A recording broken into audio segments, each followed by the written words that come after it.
If you use mobile apps or play mobile games, something happened last week that is groundbreaking, frankly, earth shattering. Something happened that could change what we do in games and apps, how we pay for things that we buy in games and apps, and who benefits when we buy them. Welcome to TechFirst. My name is John Koetsier, and this is the 36 most interesting findings in the groundbreaking Epic versus Apple ruling that will free the App Store. So, if you haven't heard, if you don't know what's going on, Fortnite maker, you know the game Fortnite, crazy, big, massive game. Fortnite maker Epic sued Apple over a year ago. They sued Google too. We'll talk about that later. For the right to offer their own payment mechanisms in its games on iPhone and iPad. Of course, Apple offers its own in app payment mechanism and tells apps and games they must use it exclusively. And of course, charges a 15 to 30% premium on purchases made via that technology, usually 30%, frankly. Well, last week on Friday, September the 10th, Epic won at least one part of their lawsuit. And U.S. District Judge Yvonne Gonzalez Rogers ruled that Apple must allow developers to provide third party payment options in apps. Of course, Apple sort of won too, as Rogers did not find that Apple was a monopoly, although it did engage in anti competitive behavior as defined by California law. And in fact, Rogers ruled in favor of Apple on 9 of the 10 claims Epic made, and Epic is even appealing because of that. However, the most important claim, the most important reason for the lawsuit was the ability to offer your own payment mechanism in your own app and take perhaps 100% of the revenue that your players or your app users are providing. Right off the top, I have to say I am so impressed with Judge Rogers. She, perhaps more than any other judge in maybe even in history, dived deep into mobile apps and the games industry to understand all the issues, understand the payments, in app payments, all that stuff, and make impressive judgments based on what's actually happening and legislation around antitrust and competition, all that stuff. She wrote a massive 185-page report, and you should go read that report. But if you don't have time, I checked out about 30, 36 different things that I thought were super, super interesting in the report. And I'm going to go through them. So grab a cup of coffee, chill, take a seat, relax. It's going to take a little bit of time, but these are the 36 most interesting things in that massive 185-page report, that groundbreaking report. Number one, what is the market that's actually being defined here? And the market, as Judge Rogers said, is hey, it's digital mobile gaming transactions, not gaming generally. That was really, really important because Apple wanted to define as generally as possible to show that it's not a monopoly and it's not anti-competitive. Epic wants to narrow it as tightly as possible to show that, Apple's certainly a monopoly on iOS. What do you think? Judge Rogers knew what she was doing, and she defined it as digital mobile gaming transactions. Number two, games account for 70% of all App Store revenues. And that 70% is generated by less than 10% of App Store users. So 10% of all the App Store users account for a massive chunk, almost 3/4 of all of Apple's in app revenue, all of the in app revenue that games and apps are getting. And frankly, they are whales, right? They're making huge purchases. More than 80% of all consumer accounts generate virtually no revenue. Very interesting insight into what's going on the App Store. Number three, almost all in-app purchases happen in games. It doesn't really happen in any other kind of apps. In-app purchases are all about games. Over 98% of all Apple's in-app purchase revenue came from games in 2018 and 2019. Number four, and I hinted at this earlier, it's really important. Apple is not a monopoly, according to Judge Rogers. Given the trial record, the court cannot ultimately conclude, she said, that Apple is a monopolist under either federal or state antitrust laws. She did say, hey, They have a lot of market share, over 55%, and they have extraordinarily high profit margins, but those do not alone show antitrust conduct. And she said success is not illegal. Number 5, in spite of the fact that Apple was not found to be a monopoly, Apple has acted in anti-competitive ways, and not just in California. The court concludes, Judge Rogers said, that Apple's anti-steering provisions, in other words, you can't tell people using your app to go elsewhere to make a purchase. You have to just use the in-app purchase capability provided in iOS. That hides critical information from consumers and illegally stifles consumers' choice. So Judge Rogers said, hey, that's anti-competitive, and a nationwide remedy to eliminate that provision is warranted. Number 6, in spite of the fact that there's some issues here, people do value the privacy and security of the App Store model. And the judge said Apple justifies this primarily because of consumer privacy, security, as well as monetization of its content, its property. And evidence supports, the judge said, that consumers value those attributes. Number 7, again, in spite of the fact that there are issues, apps and games benefit from the App Store model. Both Apple and Epic have symbiotically benefited from the ever-increasing innovation and growth in the iOS ecosystem, says Judge Rogers. There is no dispute in the record that developers like Epic have benefited from Apple's development of iOS, including its devices and underlying software. Number 8, Epic's Unreal Engine is insanely profitable, at least in terms of margins. So Epic isn't just games. They don't just make Fortnite. They also make Unreal Engine, which other game developers can use as the basis for the mechanics in their game. And frankly, they also operate their own app store. So we'll talk about those later. But about Unreal Engine, which is their game engine that they produce and license.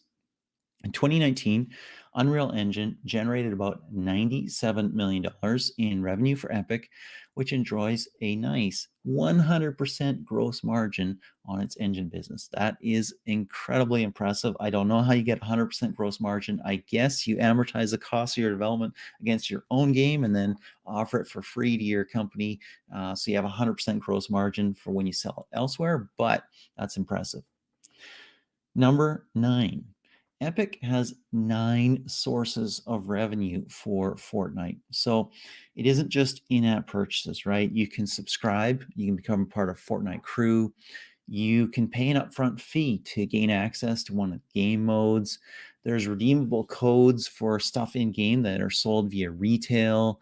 You can get redeemable codes for exclusive Fortnite cosmetics and V-Bucks with other partners. There's also licensing agreements with brands. There's licensing agreements for, I don't know if there's stuffies but there's stuff you can buy from various other brands that license intellectual property from Fortnite and Epic. So there's lots of different ways that Epic makes money.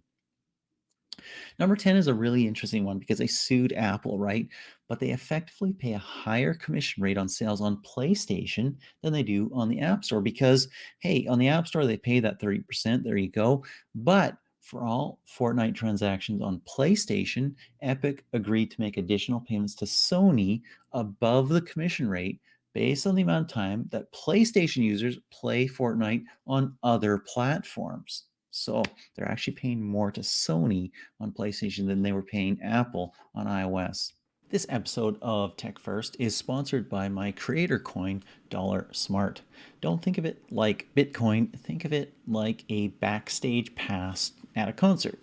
Get some at rally.io/creator/SMRT to pitch me on podcast guests, earn weekly rewards, get social amplification, and get or give feedback on strategy and plans. Number 11.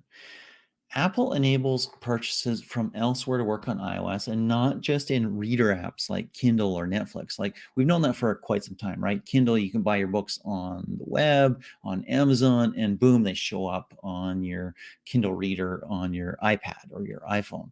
Netflix, same sort of thing, right?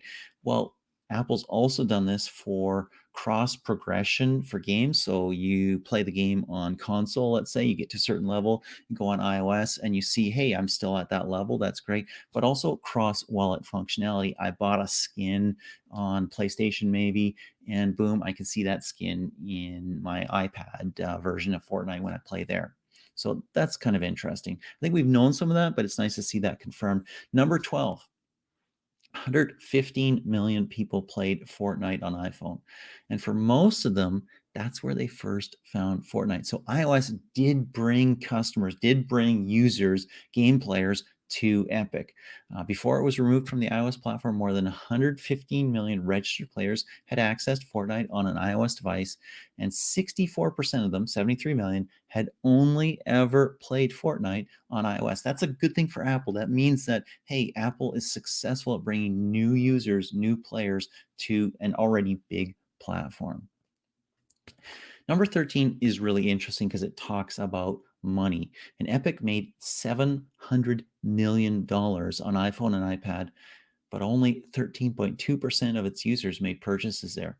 So this is 2 years only, 2 years that Fortnite was on the iOS platform. It earned Epic $700 million across over 100 million iOS user accounts.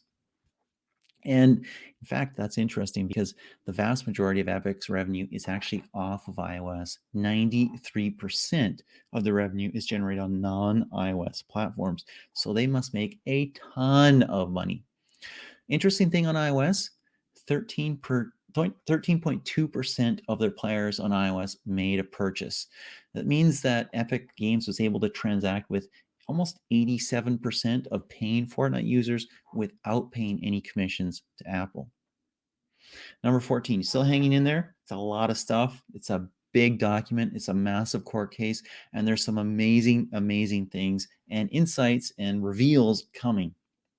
Number 14, as a publisher of games, remember I said Fortnite, Epic has 3 different businesses, right? They make Fortnite, they offer Unreal Engine, and they have an app store. It's actually, they have 4 because they're also a publisher of games. So they operate to help develop a game, help market it, all that stuff when somebody else brings them a game. When they act as publisher, they have a 60-40 rev share, in some cases 50-50. So when they serve as a publisher, it first recovers all of its costs. Epic recovers all of its costs and then splits remaining revenues 60-40 with the 40% share to the developer, or in some cases 50-50. So that's a pretty good deal for Epic, fairly standard in the publishing world, but it's just interesting as they're complaining about the 70-30 split for in-app purchases on iOS. Number 15. Epic has its own app store, and they really only seem to start distributing third-party apps on their own app store, mainly for legal optics, because as the judgment says, Epic Games urged that Apple must allow third-party app stores in the App Store, but the Epic Game Store didn't actually start distributing any third-party apps until a few days before the trial, April 22, 2021. So that's kind of interesting. There's mainly some legal optics going on there. Number 16. On the Epic App Store, there's a different rev share, a significantly different rev share, and that has an impact. So Epic has an 88% to 12% rev share on its own app stores. 88% to the developer of the game, 12% to Epic. Of course, Apple's is 70-30, right? That 88-12 split makes the store run at a loss, a massive loss. We're talking hundreds of millions of dollars here. And that loss is primarily due to guaranteed revenue agreements. So if you want somebody to bring their game to your platform, what do you got to do? You got to be a big platform. You got to be a tempting target. You got to offer lots of users there. If you're just starting out, what do? You say, come over here and I'll guarantee that you get X amount of revenue, $20 million a year, $10 million a year, maybe more. If they're a massive publisher, massive game, and you want them on your platform. So Epic is not making enough from its 12% share of in-app purchases to actually cover their own costs. And the store is expected to operate at a loss for many years at this rate. Interesting. Number 17. Initially, Epic required apps on its App Store to use its internal payment processing system. From its launch until December 2019, Epic collected its commission through its own payment mechanism, which it required developers to use for all game purchases and in-game purchases. Okay, interesting. Then it changed its tune for Apple as well as for itself. Number 18, the Epic Game Store is actually pretty big. It's a lot bigger than I thought it was, maybe way bigger than you might think it is as well. The Epic Game Store has over 180 million registered accounts and more than 50 million monthly active users. That's significant. That is not small. It supports more than 100 third-party app developers and publishes over 400 apps. And those apps are almost all games. I don't think there's any non-game apps in that 400. So that's pretty big. That's pretty impressive. Number 19 is a nice clue as to why Epic brought this lawsuit, in addition to all the commercial stuff and the money that they can make and other things like that. Epic CEO Tim Sweeney sees the App Store and Google's Google Play, which is, of course, the App Store for Android, as barriers to the creation of an open and accessible metaverse. So at the end of 2019, Tim Sweeney thought of this plan, Project Liberty, he called it, which was a highly choreographed attack on Apple and Google. Of course, they want to make more money, absolutely. Secondarily, they want to challenge the policies and practices of both Apple and Google, which are impediment to Sweeney's version of the oncoming metaverse. So metaverse, what are we talking about here? We're talking about a digital reality, which there's social, there's commerce, there's playing, there's game playing, there's uh, all sorts of different places. There's workplaces. There's all sorts of different things you can do in the metaverse. Think Ready Player One, right? Anything you want to do, you can do in the metaverse, right? And the key for that is it needs to be connected to everything and open in a sense. It can't be just one company's vision and version of that connected to one company's payment processing services. So Sweeney thought, hey, Google and Apple are blocking the development of that. Number 20, unsurprisingly perhaps, Apple has massively patented the App Store. So Apple has a lot of intellectual property here. Apple holds about 1,237 US patents and another 559 patent applications pending with regard to the iOS ecosystem in general. In terms of the App Store specifically, Apple has an additional 165 US patents with 91 more still pending. So yeah, they've patented it and they've protected it as best they can. Number 21 is really important actually for considering whether Apple deserves to get in-app revenues ad infinitum, forever, right? Over half of App Store revenues come from apps that have been used for over a year. In other words, if you view an in-app commission of 30% on purchases as sort of like a sales commission, well, that time has long since passed, right? Usually commissions are made when at the point of purchase. When somebody sells something, then they earn a 10% commission or 50% commission, whatever it might be. But 41% of Apple's monthly billings are generated from apps that were downloaded more than 180 days prior. So commissions doesn't really cut it here as a justification for continuing an ongoing in-app purchase 30% fees. Number 22. Still with me? Hanging in there? Need a fresh coffee? Chill, relax. We got a little ways to go yet. Number 22, the court thinks it is logical that some fees be paid by developers at some level. And Judge Rogers said this, it's logical. No developer wants to pay anything more than they need to, anything more that's competitive. However, it's also true that businesses aren't entitled to have access to what is effectively shelf space if they can't afford to pay a commission to the platform host. So, hey, some payment at some level, the judge said, makes sense. Also, number 23, At least some App Store guidelines are good and worthwhile. So Judge Rogers said, hey, the guidelines can be good. Apple, for instance, requires data security, privacy, measures around data collection and storage, right? And those are not insignificant. There's a lot of work developers have to do there, and that is a good thing in the opinion of the court. But number 24, not all of those guidelines help create a fair marketplace. So Epic Games has legit concerns about some of the consequences. Number one, Apple does a poor job of mediating disputes between developers and customers. So in terms of refunds, they just give it every time, no matter of whether it's should be given or shouldn't be given. Also, they don't do things in the case of like Match Group, which runs a lot of different dating apps. They want to run checks for registered sex offenders, and Apple doesn't allow that. Doesn't allow age verification, other things like that. So there are some challenges to the App Store guidelines and how they're applied. Number 25, Apple's App Store margins are very high. This one was a very interesting one because Apple said, hey, we don't actually break out how much we make or what our profit margins are by the App Store. It's just part of the business. However, Epic brought an expert, Ned Barnes, and through reverse engineering and a review of documents from Tim Cook's files, he calculated the operating margins to be over 75%. We're talking 2018 and 2019 for the App Store. And apparently, the judge said the consistency between Barnes' analysis and Apple's own internal documents suggests that's a reasonable assessment of the App Store's operating margin. So 75% is really, really good. If you're looking at devices, Apple is already really high, right? They have a 35 to 45% margin quite often on iPhones, especially the newest ones.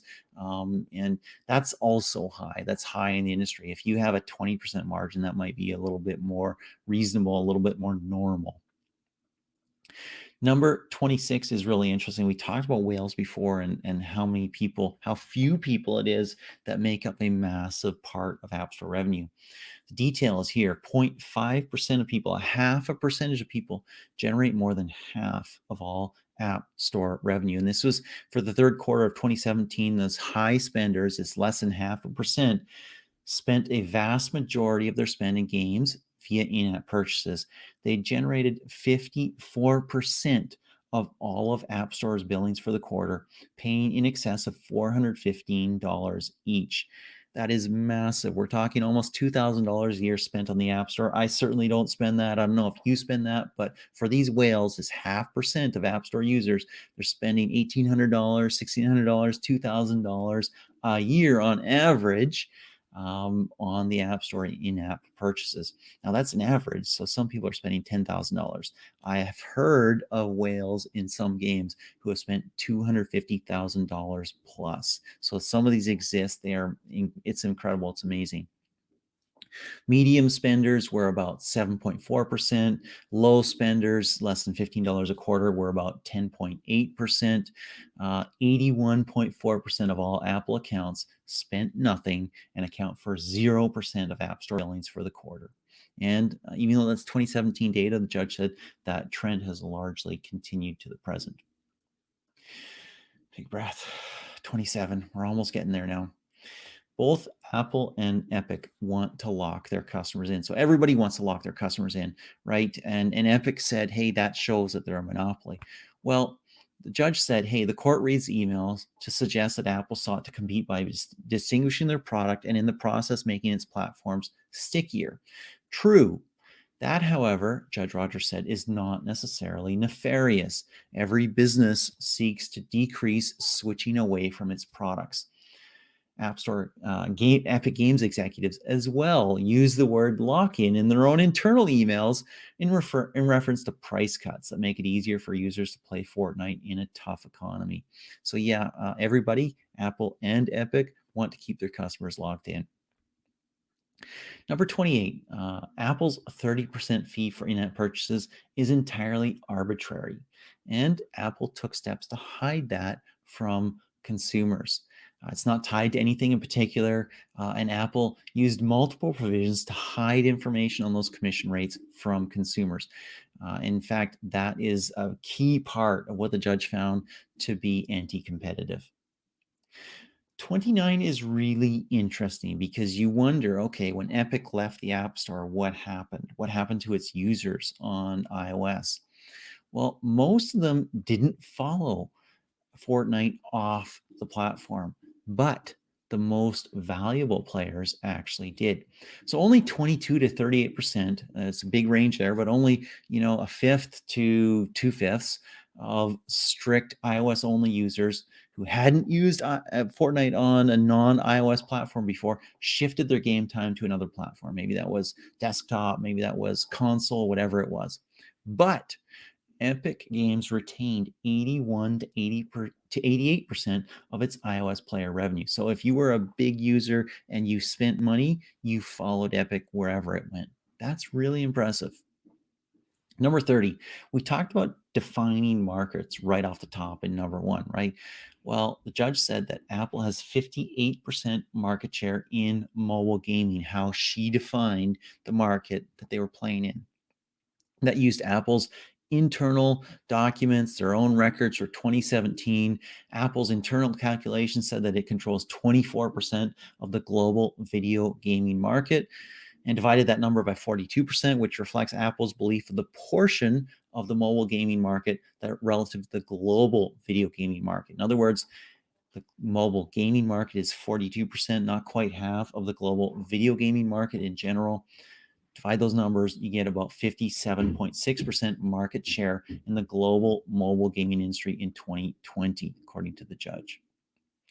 Number 31, taking away China, there's essentially a global market for apps, but Apple has artificially segmented that by country, right? If you get an app, you got to be in the US App Store, or the German App Store, or the Canadian App Store, wherever it is. That's kind of artificial, the judge said. Those restrictions are imposed by Apple rather than market forces because Apple actually treats app distribution as a global thing. Its rules and guidelines are global. The biz dev team engages globally. Its requirements apply globally. And frankly, the iApp system, in-app purchase system, operates globally as well. Number 32, this is an important one. Apple's insistence on apps using its own payment service has resulted in higher costs for developers. That's increased prices for developers. And frankly, the judge said, in light of Apple's high profit margins on the App Store, a third-party App Store could provide game distribution at a lower commission rate and thereby either drive down prices or increase developer profits, as well as, of course, increasing competition, which is relevant to number 33 because the judge said Apple slowed innovation in software delivery on mobile devices because it didn't have to compete. There were no third-party app stores, so Apple didn't have to speed up innovation, didn't have to be the best because it was the only by fiat. So a third-party app store would put pressure on Apple to innovate by providing features that Apple has neglected. That's reduced innovation in core game distribution services, the judge said. Number 34, getting close to the end here. The closed App Store model is not the only way to achieve security and safety for app users. So this has been a big driver of the App Store model and a big reason Apple has given for maintaining it. Hey, we have to put a lock on the gate. We have to put a door up. We have to make sure bad apps don't get in. Good apps are in. It's safe. It's scam free. It's high quality, all that stuff. Well, the court finds persuasive, the judge wrote, that app review can be relatively independent of app distribution. That is interesting. Even though unrestricted app distribution likely decreases security, alternative models are readily achievable to achieve the same ends, even if Apple doesn't currently use them. That's a big deal. That's a real big deal because that's kind of an argument that a key driver of having the App Store as it is and guidelines as they are is perhaps not accurate. Number 35, another one actually that's important because Apple does not actually verify digital purchases. It just processes them. One of Apple's strongest arguments for managing iApps and taking a commission on iApps is that it can verify digital goods transaction. You paid a certain amount of dollars, you got a digital good, you got a skin, you got gems, you got a power up, you got a new ship, whatever the case might be. The evidence shows, however, the judge wrote, that Apple does not perform any such confirmation, just issues a receipt. And any potential for fraud prevention is not put into practice. If you've waited this long, you are amazing. This is number 36. And perhaps after all this, it's not a shock, not a surprise. The judge said Apple denies its customers the ability to choose. While some consumers may want the benefits that Apple offers, hey, it's one stop shopping, centralization of billing. I don't have to give my credit card to 50,000 different apps, better security, all that stuff. While some customers may want that, Apple denies the choice. And that's different than a store, a real life store, a brick and mortar store where you can go to a different store to get the same goods. So the judge said, hey, Apple may have to change its monetization model in a way that's actually tied to the value of its intellectual property. Those are the 36 most interesting things I found in that massive report. I'll share a link to the actual report if you want to go check out the 185 pages of PDF. It is worthwhile. I know it's a big ask and it's a big time commitment, but it is worthwhile if you really want to understand what's going on in the mobile app industry. And if you want a great overview of the game industry as well, but it will take you a couple hours. In any case, my name is John Koetsier. This is TechFirst. Thank you so much for watching, for listening, for subscribing, and for supporting, maybe even buying a smart coin or two. Have a great day.